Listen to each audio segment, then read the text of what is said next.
कि महिला अपनी जवान बेटी को लेकर केदारनाथ बाबा भोलेनाथ के दर्शन करने के लिए जा रही होती है। जैसे वो रास्ते में आगे बढ़ रही होती है, तभी एक 9 साल का बच्चा इस महिला को दूर से घूर रहा होता है। ये महिला भी उसको देख रही होती है कि ये लड़का मुझे क्यों घूर रहा है, और जब उसके पास पहुंचती है तो वो लड़का इसका नाम लेकर कहने लगता है कि तुम कैसी हो। दोस्तों, ये महिला एकदम अचंभे में पड़ जाती है कि ये मेरा नाम कैसे जानता है। फिर वो लड़का यहाँ पर और ऐसी ऐसी बातों को बताता है जिन्हें सुनकर ये दोनों की दोनों माँ बेटी वहाँ पर रोने लग जाती हैं। दोस्तों, क्या था पूरा मामला, वो बच्चा ऐसी डिटेल कैसे जानता था? अगर आप लोग भी पूरी कहानी को डिटेल के साथ जानना चाहते हैं तो लास्ट तक वीडियो को ज़रूर देखिएगा।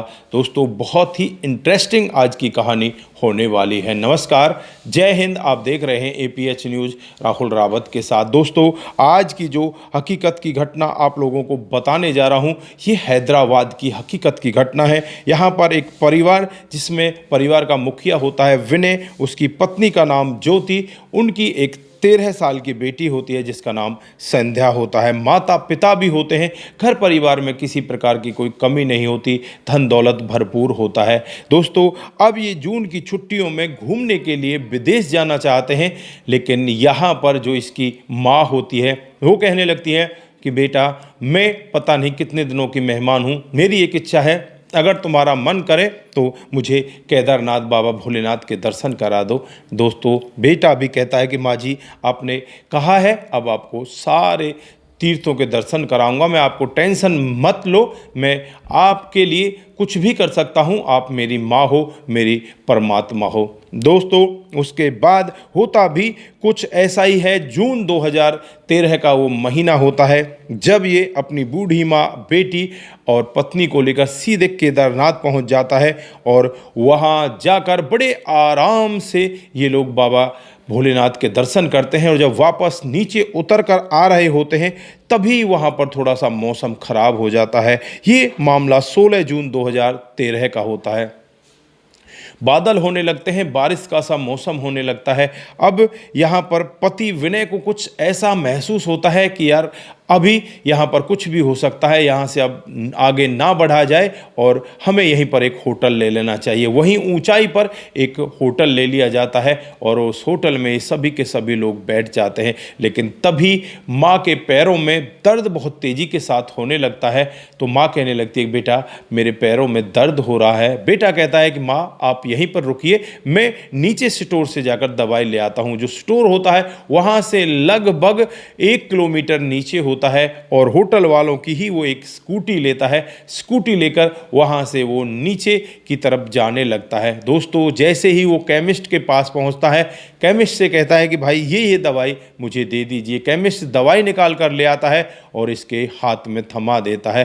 दोस्तों, तभी वहाँ पर एकदम धड़ाम से आवाज़ होती है, बहुत तेज़ी के साथ गर्जन होती है। इस गर्जन को सुनकर बस मानो सबके पैरों तले ज़मीन खिसक जाती है। एकदम से इतना बड़ा सैलाब वहाँ पर उमड़ता है, हजारों श्रद्धालुओं को वो सैलाब अपने वेग में बहा कर ले जाता है। इधर जो मेडिकल होता है, उस मेडिकल को, स्कूटी को, गाड़ी को, जो भी वहाँ पर सामान था, सबके सबको अपने साथ वो वहाँ से बहा कर आगे फेंक कर ले जाता है। दोस्तों, मानो कि वहाँ से करीब करीब 100 फीट आगे जो मेडिकल है वो एकदम जाकर पड़ता है। गहराई होती है आगे, गहराई में फेंक देता है। इधर जो विनय होता है वो भी उसी बहाव के साथ बह जाता है। जब पत्नी को ऐसी आवाज़ सुनती है तो पत्नी के भी पैरों तले ज़मीन खिसक जाती है। अब वो सोचने लगती है कि पता नहीं मेरा पति किस हाल में होगा। दोस्तों, चारों तरफ यहाँ पर जो रक्षा के लिए हमारी सेना होती है, और भी डॉक्टरों की टीम होती है, बहुत सारे यहाँ पर इस तरह के लोग होते हैं जो सेवा करने के लिए आते हैं, वो बचाव कार्य में लग जाते हैं। कुछ लोगों को तो बचा लिया जाता है, कुछ के पूरे परिवार वहाँ पर बह जाते हैं। कुछ ऐसे होटल 1-2 बच गए थे जिनमें वहाँ पर कुछ भी नहीं हुआ था, वो पानी के वेग से बच गए थे, वो साइड से पानी निकल कर चला गया था। नहीं तो ज़्यादातर पूरे के पूरे जो केदारनाथ का एरिया होता है उसमें तबाही का मंजर देखने को मिल रहा था। हेलीकॉप्टर से भी लोगों को बचाया जा रहा था। दोस्तों, सेना वहाँ पर आ जाती है। सेना अपने हिसाब से लोगों को वहाँ से उठाकर सुरक्षित जगहों पर भेज रही थी।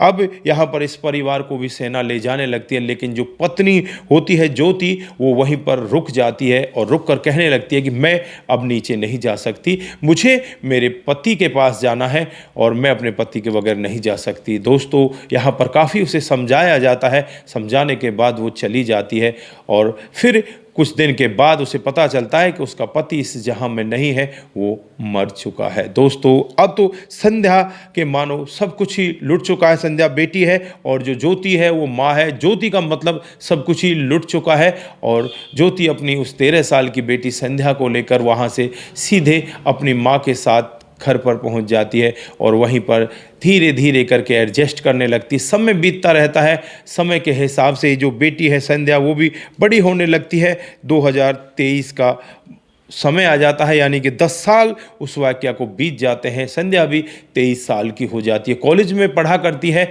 और उसके कॉलेज के जो बच्चों का ट्रिप होती है, वो सब के सब केदारनाथ जाने के लिए तैयार होते हैं कि हम सब लोग केदारनाथ जा रहे हैं। दोस्तों, अब यहाँ पर संध्या भी अपनी माँ ज्योति से जिद करने लगती है कि माँ, मैं बच्चों के साथ वहाँ पर जाना चाहती हूँ। लेकिन माँ कहती है कि नहीं नहीं बेटा, वहाँ पर नहीं जाना। अगर वहाँ पर जाना ही पड़ेगा तो मैं खुद तेरे साथ चलूँगी। दोस्तों, माँ अब अपनी बेटी से ये सब कहती है तो बेटी भी बात मान जाती है। बहुत समझदार बेटी होती है। दोस्तों, माँ अब उन मंजरों को याद करने लगती है जो 2013 में घटे थे। उसका पति उनके साथ से छूट गया था, इस दुनिया को छोड़कर चला गया था। वो सब बातें उसके दिल और दिमाग में घूमने लगती हैं। फिर भी अपनी बेटी की जिद के कारण वो बेटी को लेकर सीधे वहाँ से निकलने लगती है। धीरे धीरे करके ऐसे ही समय बीतता है और समय वो आ जाता है जब ये दोनों माँ बेटी केदारनाथ के प्रांगण में पहुँच जाती हैं। वहाँ जाकर जैसे ही आगे बढ़ने लगती हैं, एक 9 साल का लड़का वहाँ पर बैठा होता है जो फूल बेच रहा होता है। वो 9 साल का लड़का इस ज्योति को घूरने लगता है। ज्योति भी उसकी तरफ देखती है और जैसे ही ज्योति उसकी बगल में आती है तो ये 9 साल का लड़का कहने लगता है कि ज्योति, कैसी हो तुम और कितने दिन तुमने यहाँ आने में लगा दिए, मैं कब से तुम्हारा इंतजार कर रहा हूँ।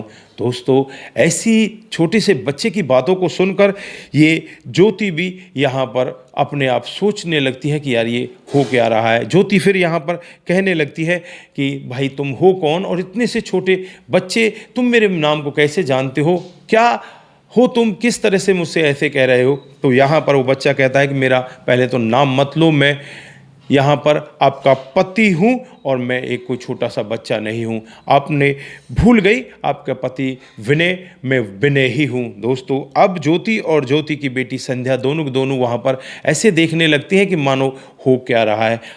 अब यहाँ पर जो संध्या है वो कहने लगती है कि भला तुम मेरे पति कैसे हो सकते हो, उस दिन हुआ क्या था। तो ये पूरी घटना डिटेल से बताता है कि इस दिन मैं दवाई लेने के लिए आया था और उसके बाद इतना बड़ा तूफान उठा था। पूरी कहानी डिटेल से बता देता है। अब यहाँ पर ज्योति की भी समझ में आने लगता है कि वाकई में ही ये मेरा पति है, लेकिन ये यहाँ पर आया कैसे। तो वो उससे पूछते हैं तेरे माता पिता कहाँ हैं। वो कहता है कि मेरी माँ थी, लेकिन 1 साल पहले वो भी मुझे छोड़कर चली गई। मैं अकेला हूँ, मैं तुम्हारा इंतजार कर रहा था कि कब तुम यहाँ पर आओगी और कब तुम मुझे वापस यहाँ से लेकर जाओगी।